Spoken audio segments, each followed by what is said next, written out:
Miami Dolphins training camp begins next week, and I believe a big move could be coming for Chris Grier in Miami because there is a very clear need on this Dolphins roster that needs to be addressed, and a move has to be made. Like, why have we not signed a cornerback yet?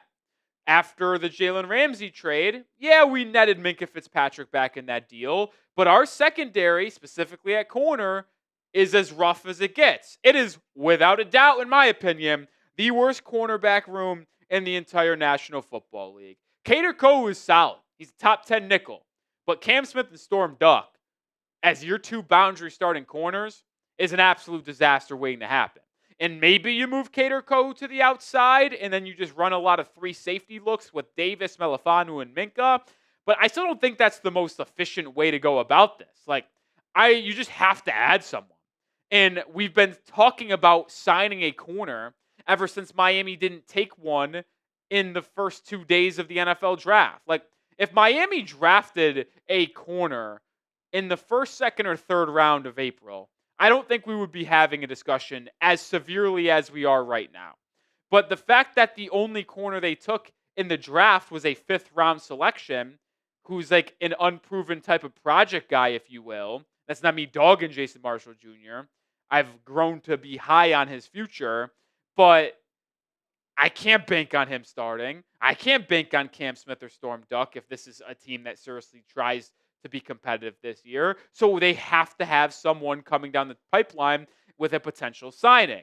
And when a signing does happen, we will have you covered, which means you got to be subscribed and you got to have your notifications turned on. We're 200 subscribers away from 71K. Let's get there ASAP. But make sure you have that notification bell clicked on and turned for all, not just personalized, so you never miss any video we put out, because it is daily content here at Dolphins Today. Now, as we continue to look at who Miami could actually go out and get in this potential big move before training camp where they're adding a corner, I think Asante Samuel Jr. remains the best option, and maybe it's actually the most likely option. I would always say it's either him or Rasul Douglas at this point in free agency, but maybe the tides are turning towards the 25-year-old former second-round pick out of Florida State. Why do I believe that? Well, Asante Samuel Jr., who is working his way back from neck surgery, will get medically cleared hopefully relatively soon, has been posting highlights from his workouts on TikTok, Instagram, photos, and this one specifically, not a day ago, but when I grabbed this, the screenshots were grabbed was about 4 days ago, so it's 5 days ago at this point. You see it.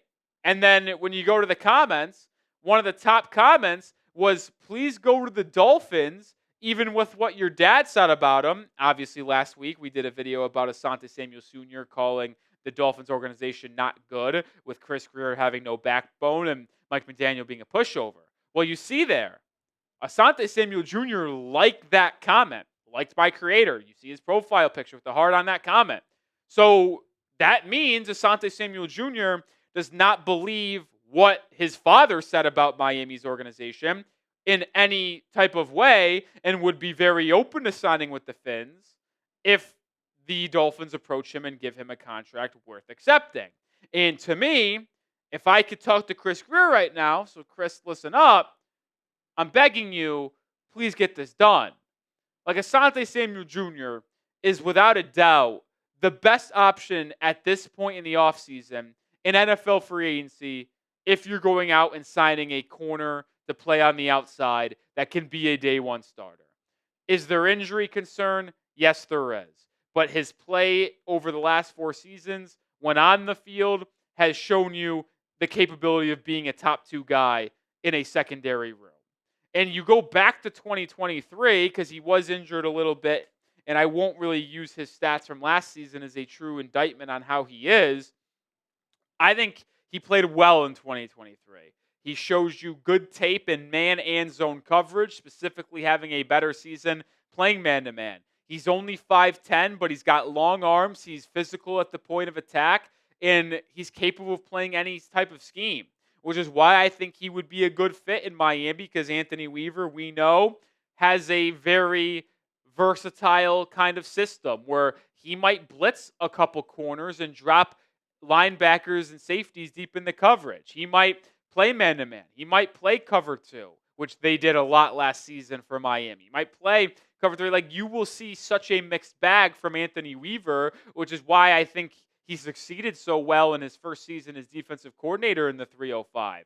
I think Asante Samuel Jr. would be able to fit that perfectly and really provide stability in terms of talent and production in this cornerback room. So make the call. Do you want to sign Asante Samuel Jr.? Type S if you want to sign him. Type P if you are saying, I'm good, I'll go elsewhere. Let me know your thoughts down in the comments. If you could not tell, I will pound the table. I will continue to say it. Asante Samuel Jr. is the best signing the Miami Dolphins could make at the CB position. Because I mentioned it, he's 25. And out of all the free agents left available, he is the youngest with the highest upside and potential long-term fit with the Dolphins. Like, if you sign Asante Samuel Jr., who's, by the way, from the area, that's where he played high school football at St. Thomas Aquinas, you would have the opportunity, if you like what you see, to then re-sign him the following offseason or extend him during the year and have him be one of your staples in your cornerback room for years to come, because he is only 26 years old at the end of this season coming up. Like, it just makes too much sense. It fits the ability to help you win now, but also the future aspect. Because when you look at the other free agent corners you could sign potentially, Rasul Douglas, who Miami has been connected with, we'll talk about him more. Stephon Gilmore, Mike Hill, and James Bradbury. Accomplished corners in their careers, absolutely, but they're all 30-plus years of age. They're likely, if you sign them, one-and-dones. Sure, they could be good mentors to your young talent like Duck, Cam Smith, Jason Marshall Jr., but wouldn't it be nice to have someone that can grow alongside that young talent like an Asante Samuel Jr., which is why I will always say he's my top option. But the most likely option outside of Asante Samuel Jr. would probably be Rasul Douglas, because we know Miami likes Rasul. They brought him into Dolphins headquarters for a visit around draft time in April. They offered him a contract, which he declined because he felt Miami didn't offer enough money, probably a one-year deal, wanted more potentially. I don't know what the Dolphins offered. We just know they offered a contract that was turned down. But we also know, thanks to Barry Jackson at the Miami Herald and his reporting, that Miami has remained in contact with Douglas over the course of the last couple months in the offseason. So, yeah, it's likely that if they cannot sign Asante Samuel Jr., who might be their top choice, they would likely pivot to Rasul Douglas. Maybe they bump up an offer to Rasul, or just hope that as things progress here in the offseason and into training camp, that Douglas might just say, okay, I accept that offer now, and then he'll join this team. Or maybe he holds out to see if someone gets hurt in training camp and then just joins whatever team suffers an injury. More to come here in a second, but make sure you are subscribed to the channel for daily Dolphins coverage, whether it's news, rumors, or actual signings. We will have you covered here at Dolphins Today. It's a blast to cover the Fins, and I hope you guys join us here at the channel. And here's the part that is getting concerning for me in terms of the cornerback department. Like, veterans are supposed to report for the Dolphins training camp on July 22nd. I would like to sign a corner before then. Like, I want these veterans in the building at the start of training camp so they can get acclimated with their teammates, fully integrated into the scheme of Anthony Weaver, and be ready to roll for the first weekend of September when Miami travels to Indianapolis to play the Colts. Like, Miami needs to have their back end of their defense solidified, and I just don't know if they will be able to have that if they do not sign or address the cornerback need prior to that. Maybe it is Rasul Douglas, who had a tough season last year. Maybe it's Asante Samuel Jr. I don't know. Either way, I think getting a player in the building sooner rather than later is the smart decision if you were the Miami Dolphins. Maybe I'm tripping. Maybe I'm not. I just like to be prepared. I think the NFL world is much more about preparation, play calling, schemes, stylistic differences than I think people want to mention. I know a lot of people just look at rosters and talents, but I think coaching and the schemes and systems matter so much in terms of why teams has consistently beat others. And that's why I think I want my corner in here learning our scheme and system. I'm sorry. That's just how I feel.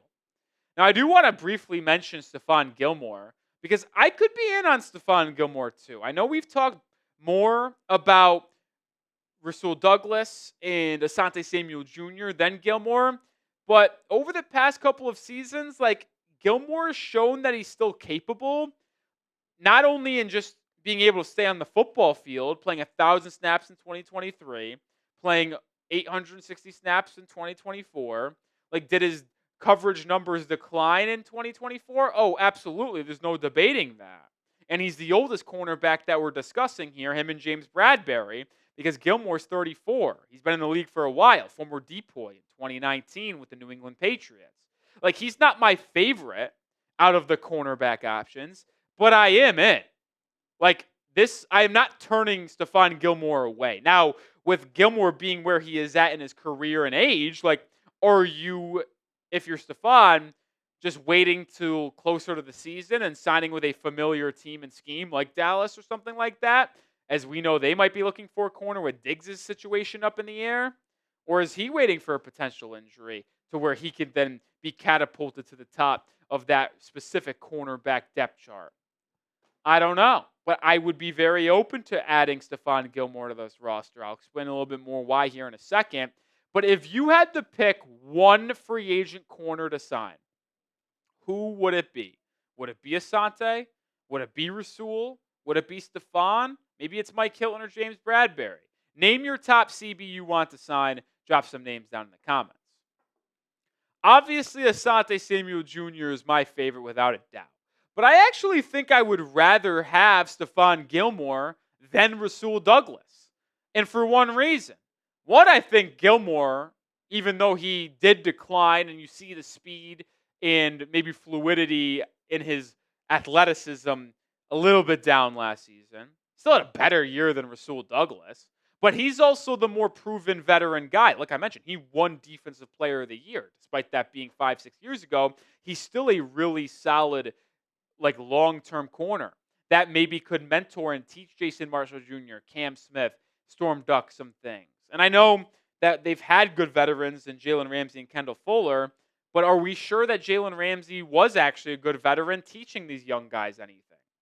I don't know. Sounds like he was a headache in this locker room and butted heads with Mike McDaniel and his coaching staff. So it's unclear there. Like, you know what's actually crazy too is that Kendall Fuller, the player Miami cut, he's still a free agent. Would he return to Miami? I wouldn't be that opposed. He had a couple concussions last year, but when he was on the field in his 11 games played, he was solid. Just another option out there. But I would be interested in Stephon Gilmore considering his ability to mentor young guys. All right, that'll do it for today's show. We mentioned it. We'll have you covered with a video when the Dolphins ultimately sign a cornerback here before the season gets underway in September. Well, I'll have the news before we make a video on YouTube over on my social media at Nic_Rohloff. So go follow me over on Twitter right now if you want the best coverage of the Miami Dolphins in between our YouTube content.